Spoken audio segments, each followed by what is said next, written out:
pun diumumkan awal bulan ini. Kini pastinya masing-masing sibuk mencari peluang melanjutkan pengajian ke peringkat seterusnya. Namun dalam kegairahan mencari peluang untuk melanjutkan pelajaran, pelajar perlu berhati-hati dengan syarikat yang melakukan penipuan. Antara itu kami bawakan pengarah komunikasi yang juga Setiausaha Kerja Lembaga Pelindung dan Kebajikan Pengguna Malaysia LPKPM, Puan Azhar Osman, untuk kita nak bincang bagaimana kita boleh untuk mengelak daripada tertipu dengan syarikat terbabit. Assalamualaikum Puan Azhar. Waalaikumsalam. Terima kasih Puan Azhar bersama kami di National 1. Agak pelik dan juga agak janggal apabila kita memberi fokus mengenai penipuan dari sudut akademik, tetapi inilah realiti yang dihadapi pada masa kini. Lantaran itu saya kira pihak Puan sendiri pun sudah menerima banyak aduan berhubung perkara ini. Apa agaknya yang kita lihat permulaan aduan-aduan yang biasa yang bersangkut paut dengan topik yang kita nak angkat hari ini, aktiviti penipuan termasuk kes penipuan tawaran temu duga ke pusat pengajian tinggi. Okey. Aduan adalah lebih berbentuk kepada pelajar-pelajar ini digula-gulakan dengan penawaran daripada IPTA konon-kononnya dan akan dipanggil ke sesi taklimat dan temu duga. Pada masa yang sama, pihak ini merupakan ejen sebenarnya. Ejen akan mengaut keuntungan melalui sebahagian jumlah yang dikenakan. Yang paling tinggi kita terima adalah RM500. RM500. Ejen itu sebenarnya memang sudah ada ataupun sebenarnya tidak ada? Ejen tu kalau mungkin kita boleh beri pemahaman kepada pelajar dan juga ibu bapa. Ejen memang ada. Memang ada. Okay. Memang ada. Jadi kita kena pastikan bahawa itu adalah daripada ejen ataupun betul-betul dari pusat pengambilan daripada satu institusi tersebut. Jadi apabila menerima aduan sebegitu, adakah ia sudah semakin menular? Sebab baru ini kita perasan rakan-rakan media kita sudah pun memberikan pendedahan mengenai penipuan terbabit. Jadi pihak Puan, apa peranan? Ini daripada tahun lepas lagi tahun lepas lagi isu ini hangat diperkatakan. Pelajar akan menerima surat tawaran panggilan ke sesi temu duga dan taklimat. Pada surat itu akan digunakan logo-logo seperti daripada Kementerian Pendidikan Malaysia, MQA, PTPTN, Felda dan sebagainya lah, yang boleh mengelirukan sama ada ini bukan ejen. Ya, ini bawa betul daripada institusi dan selepas itu di dalam surat itu dimaklumkan pula sila bawa wang sekian wang sejumlah ada RM500 semasa sesi tersebut. Sepatutnya ia tidak dibayar Sepatutnya tidak dibawa. Kalau ada charge pun agak minimum saja. Agak minimum saja, tidak melebihi RM100. Itu adalah sebagai mungkin itu sebagai wang pemprosesan saja. Tidak perlu sampai RM500 kan. Jadi kita faham juga apabila dengan cerita awal daripada Puan Azhar tadi, kita ialah keterujaan pelajar-pelajar mereka yang lepasan SPM, STPM ni, sama ada yang cemerlang ataupun tidak cemerlang, semuanya mahu pergi melanjutkan ke IPTA ataupun IPTS. Itu saya boleh rangkumkan mereka yang mengambil kesempatan di sebalik keterujaan. Ya, betul. Di sebalik keterujaan itu mereka akan pelajar-pelajar ini begitu gairah mereka akan ke Kalima pendidikan seronok yang kita tidak risau bagi mereka yang berkelulusan cemerlang kerana melalui saringan UPU sudah pasti ada tempat bagi mereka. Cuma kita risaukan bagi mereka yang berkelayakan sangat minimum. Ya, betul. Pada masa yang sama mereka sedikit janji bayar pun tak apalah. Ya, janji bayar asalkan you dapat belajar. Jadi di situ yang kita risau. Mungkin mereka sangat teruja tanpa mengambil kira kepada penipuan itu. Yalah, mungkin daripada segi umur mereka begitu gairah kan, sangat gairah bila kita ditawarkan. Kita sudah melaluinya lah. Jadi mereka kegerahan mereka itu selalunya akan membawa kepada penipuan lah. Surat ataupun tawaran, istilah bukan tawaran lagi sebenarnya, permohonan itu yang datang sekali dokumen itu sebenarnya belum lagi penerimaan masuk, betul tak? Ataupun sebenarnya itu merupakan satu tawaran sebenarnya? Itu adalah salah satu macam orang kata pra penerimaan lah. Pra penerimaan lah. Jadi kita kena pastikan juga sama ada institusi itu adakah menjalinkan kerjasama melalui program IPTA ataupun tidak. So boleh itu yang penting untuk kita buat semakan. Contohnya seperti kolej bersekutu untuk program UITM, sebagai contoh kolej Unifil International College, KAS, KPTM dan sebagainya, itu merupakan kolej bersekutu program UITM. Itu kita kena pastikan bahawa itu kita tidak perlu risau.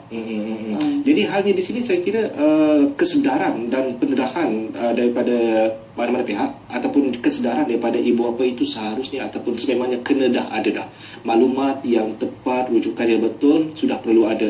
Jadi bagaimana Puan Sri apabila menerima aduan seperti ini? Perkara ini mungkin baru bermula, tetapi yang mampu untuk menjadi satu yang sangat-sangat serius sebab ini merupakan satu perniagaan penipuan di situ. Apa sewajarnya ibu bapa kena buat sekarang ini? Ini penipuan bermusim lah kita kata. Penipuan bermusim ya. Jadi ibu bapa perlu sedikit keterbukaan bila menerima surat ke sesi temuduga atau taklimat tu, sedikit keterbukaan. Tidak salah kalau kita pergi menghadiri untuk mendengar apa yang ingin disampaikan. Mungkin mereka yang daripada pusat pengambilan institusi, mungkin mereka itu menjalankan kerja mereka, tapi daripada ejen tu kita kena pastikan bahawa itu betul atau tidak. Pastikan sama ada tag nama mereka daripada mana, daripada institusi ke atau daripada syarikat tertentu. Itu kita kena pastikan. Dan info untuk info tu biarlah betul lah. Maknanya mereka menceritakan program apa, contohnya program kerjasama UiTM ke, UTM ke, UPM ke. Kalau menurut pengalaman daripada pihak Puan Sri, bagaimana agaknya modus operandi ini berlaku? Maksudnya mereka pertama mereka akan menghantar tawaran ataupun borang. Seterusnya mereka akan perlu menghadiri satu sesi taklimat. Mungkin ada lagi boleh perkongsian? Kes yang tahun lepas mereka akan menghantar surat dan akan panggil ke sesi sesi taklimat dan ramai-ramai. Memang yang selalu yang akan hadir itu memang ramai. Okey, mereka akan ditawarkan dengan tawaran berdasarkan pada kelayakan mereka. Okey. Dan mereka akan membuat bayaran proporsional RM500. Okey, mereka akan dihantar surat tawaran. Okey. Pada surat tawaran tu selalunya alamat pada surat itu bila dihubungi, maksudnya nombor tiada dalam perkhidmatan lagi, dan bila pergi ke tempat itu tidak wujud sebenarnya pejabat itu. Pejabat pengurusan pengambilan itu sendiri. Okey, sekali saya agak keliru dengan dua perkara. Satu, mungkin ejen itu adalah memang betul terbabit dengan satu-satu institusi IPTS atau IPTS, berbalik pula kepada ejen yang mungkin upgrade ataupun menambah lagi wang yang meminta lebih tu. Jadi pelajar itu adakah maksudnya ditipu oleh ejen ataupun sekaligus dia ditipu untuk tidak berjaya mendapat tempat dalam IPTS? Dia ditipu oleh ejen. Tapi tempat di IPTS tu memang ada. Tempat tu memang ada, tapi ditipu oleh ejen dengan sejumlah wang proporsional yang begitu tinggi. Tidak sepatutnya, itu memang tidak sepatutnya. Tidak sepatutnya. Jadi peranan daripada Puan untuk mendepani perkara ini apa yang telah diambil? Kita mengalu-alukan aduan dan pandangan daripada pengguna di luar sana. Kita di bawah Jabatan Aduan LPKPM yang diketuai oleh Encik Izam Ghani. Memang memandang serius lah berkenaan penipuan terhadap pelajar-pelajar lepasan SPM dan STPM ini. Aduan dan maklumat orang ramai sangat dialu-alukan melalui toll free 1-800 888586 dan juga boleh melalui aplikasi WhatsApp iaitu 011 2049 0436. Okey, nanti kita akan kongsikan. Kita dah kongsikan sekarang ini di televisyen. Baik, selain daripada bentuk dokumen yang dihantar melalui pos di rumah, apa lagi cara mereka untuk memberikan ataupun membuat penawaran? Saya difahamkan ada mereka menyiarkan tawaran iklan sama belajar, mungkin pemerintah. Tawaran sama belajar selalunya melalui radio. Tapi itu selalunya daripada institusi yang sebenar lah. Selalunya yang daripada ejen ni mereka akan menghantar surat. Menghantar surat dengan memasukkan penggunaan logo KPM, MQA. Itu dah satu kesalahan besar. Itu memang satu kesalahan besar. Ada juga yang akan menggunakan daripada pusat pengambilan siswa, unit pengambilan pinjaman dan sebagainya daripada Kementerian Pendidikan, tetapi bila disiasat memang unit-unit itu tidak wujud langsung. Jadi sekarang ini sudah ada satu jumlah ataupun kuantiti yang tertipu dengan sedikit seumpama ini? Untuk tahun ni kita cuma ada terima aduan lah berkenaan dengan panggilan ini. Cumanya kes tertipu tu belum lagi. Mungkin ibu bapa di luar sana sudah berwaspada lah pada sebab kes yang tahun lepas tu. Okey, apa agaknya memandangkan pihak Puan merupakan antara pihak NGO yang sering memandang berat kepada perihal etika ataupun hak pengguna itu sendiri? Apa yang boleh kita sarankan, yang kita boleh maklumkan kepada ibu bapa, apatah lagi mereka ibu bapa yang berada di luar bandar, mungkin yang ialah menerima satu dokumen penawaran dan setakat mengeluarkan RM500 itu, mungkin ada satu pelaburan akademik. Yes. Apa agaknya mesej yang boleh sampaikan? Ada yang tidak kisah dengan pembayaran RM500 tu, tapi bila kita biarkan, dia akan semakin merebak. Dia akan menjadi racun kan.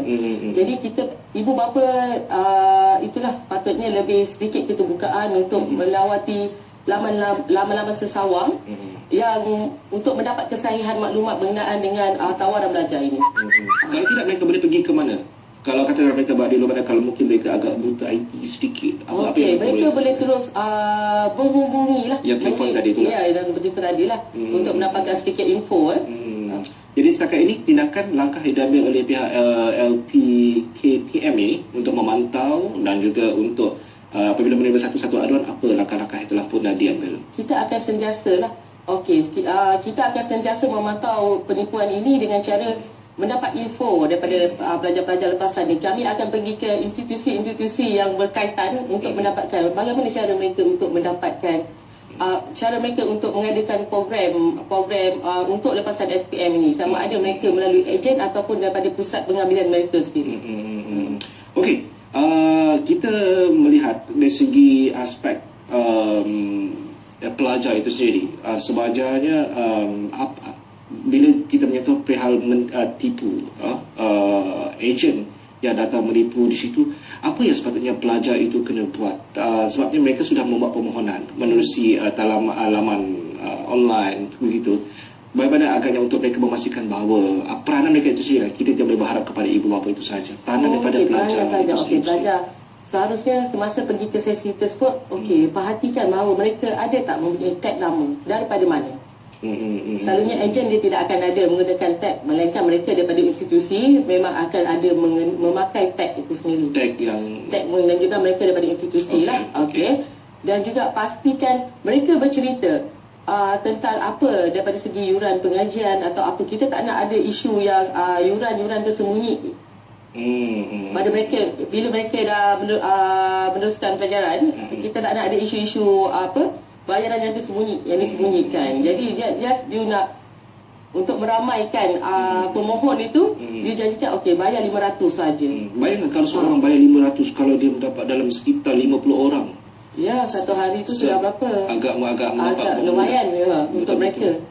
Okey, kalau mungkin kita boleh perjelaskan sekali lagi kepada penonton kita hari ini dari segi modus operandinya dan bagaimana agaknya untuk mereka mendepani ataupun anda kata mereka mendapat modus operandi yang mendapat dokumen sebegitu, apa yang mereka harus lakukan dan ke mana mereka boleh rujuk. Kita boleh terangkan sekali lagi. Kita boleh macam yang saya maklumkan tadi, aduan dan maklumat orang ramai juga dialu-alukan melalui toll free 1-800-888586 ataupun aplikasi WhatsApp 011-2049-0436 atau boleh juga melayari laman web kami www.lpkpm.org.my. Dan saya mengambil kesempatan juga pada 15 hari bulan 3 ini adalah Hari Pengguna Sedunia sebenarnya. So boleh ke booth LPKPM yang akan diadakan pada hari Ahad tu 15 hari bulan pukul 8 hingga pukul 2 petang di lobi Dewan Serbaguna KPDNKK di Putrajaya. KPDNKK Putrajaya saja. Yang penting sebenarnya pihak Puan telah pun memberikan satu kesedaran kepada kita semua dan sewajarnya kita jangan mudah tertipu dan di ATM kami sentiasa akan memberikan maklumat yang terkini dan di antara itu kami membawakan wakil daripada pihak yang menjaga hak kita sebagai pengguna. Terima kasih Puan Azra Osman, Pengarah Komunikasi juga Setiausaha Kerja Lembaga Pelindung dan Kebajikan Pengguna Malaysia LPKPM. Dan sewajarnya kita mengambil perkara ini sebagai satu perkara yang penting sebab ia merupakan satu pelaburan untuk masa depan dari segi aspek akademik.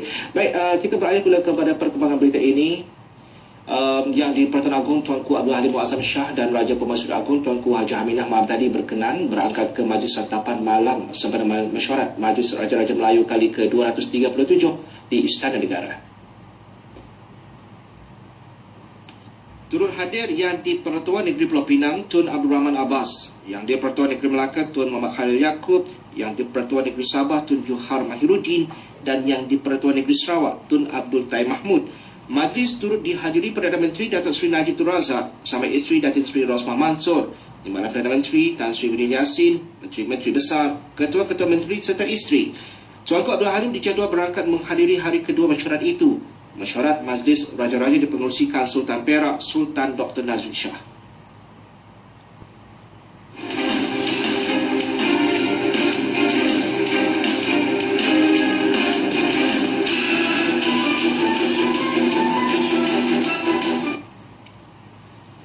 Baik, Perdana Araf FTSE Bursa Malaysia BMKSCI kekal tinggi pada akhir sesi dagangan pagi disokong minat belian dalam kaunter berwajaran tinggi serta saham murah sehingga jam 12.30 tengah hari. Perdana Araf indeks itu naik 9.59 mata kepada 1787.75.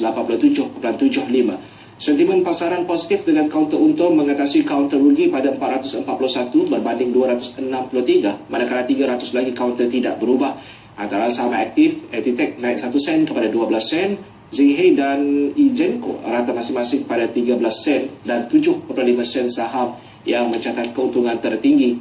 Panami naik 66 sen kepada RM22.86, Alliance naik 24 sen kepada RM12.94 dan Public Bank naik 20 sen kepada RM18.40.